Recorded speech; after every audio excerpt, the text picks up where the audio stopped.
বাংলাদেশব্যাপী যে মানবতা বিরোধী অপরাধ সংঘটিত হয়েছে নিরীহ নিরস্ত্র ছাত্র জনতার উপরে, সেই বিচারের জন্য প্রথম নির্ধারিত দিন আজকে ধার্য আছে।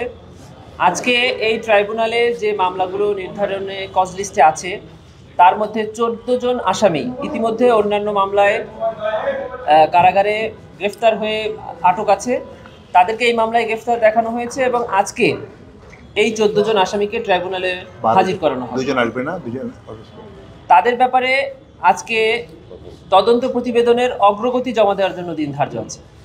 আমরা তদন্ত সংস্থা এবং প্রসিকিউশন টিম একসাথে এই এতদিন যে তদন্ত কার্যক্রম করেছি সে বিষয়ে আমরা আদালতকে অবহিত করব এবং অগ্রগতি প্রতিবেদন আদালতে জমা দিব। পরবর্তী কার্যক্রম আপনারা আদালতেই জানতে পারবেন। আপনাদের কোনো পিটিশন আছে কিনা, শেষ করি না একটু, আপনার কোনো পিটিশন আছে কিনা এই ব্যাপারে আমাদের কাছে এখনো কোনো স্পেসিফিক তথ্য আসেনি যে কয়জন আনা হবে। আমরা এতটুকুই জানি যে 14 জন কারণ। আচ্ছা, পিটিশন, আপনাদের কোনো পিটিশন আছে কিনা, আপনাদের কি কোনো আবেদন আছে কিনা নতুন করে তাদেরকে তদন্ত সংস্থায় জিজ্ঞাসাবাদ করার প্রয়োজনীয়তা অনুভব করছেন কিনা? এই জাতীয় কোনো আবেদন নাই। আসামিদের বেশিরভাগ কোন কারাগার থেকে, আমরা বিভিন্ন জায়গা থেকে আবেদন শুনতে পাচ্ছি, কোনো ইনফরমেশন আছে? না, কারাগারের কোনো ইনফরমেশন। এক্স্যাক্টলি কয়টায় বসবে কোর্ট? 10:30টায় বসবে। কার্যতালিকায় দুটি মামলা থাকবে। একটি হলো আইসিটিবিডি মিস কেস নাম্বার 2 অফ 2024, যেটার একমাত্র আসামি শেখ হাসিনা।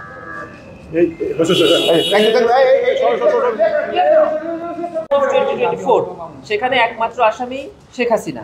আরেকটি মামলা আছে 3 অফ 2024, সেটিতে 24 জন আসামি, ওবায়দুল কাদের এবং অন্যান্য 44 জন।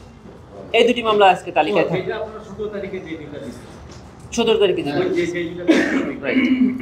ঠিক আছে। সব মিলে 45। রাইট। জি না, আরেকবার পুরোটা একবারে বলুন। আপনার বিরুদ্ধে কোনটা? পুরোটা। আজকে আন্তর্জাতিক অপরাধ ট্রাইব্যুনালে কার্যতালিকায় দুটি মামলা আছে। একটি আইসিটিবিডি মিস কেস নাম্বার 2 অফ 2024, যেটির একমাত্র আসামি শেখ হাসিনা। আরেকটি হলো আইসিটিবিডি মিস কেস নাম্বার 3 অফ 2024, যেটিতে 45 জন আসামি, ওবায়দুল কাদের এবং অন্যান্য 44 জন। দুটি মামলায় আজকে তদন্ত প্রতিবেদনের অগ্রগতি জানানোর জন্য দিন ধার্য আছে।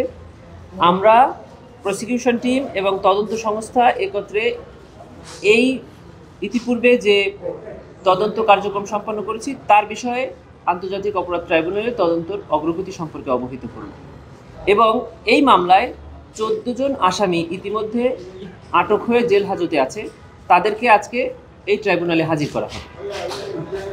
ঠিক আছে, থ্যাংক ইউ।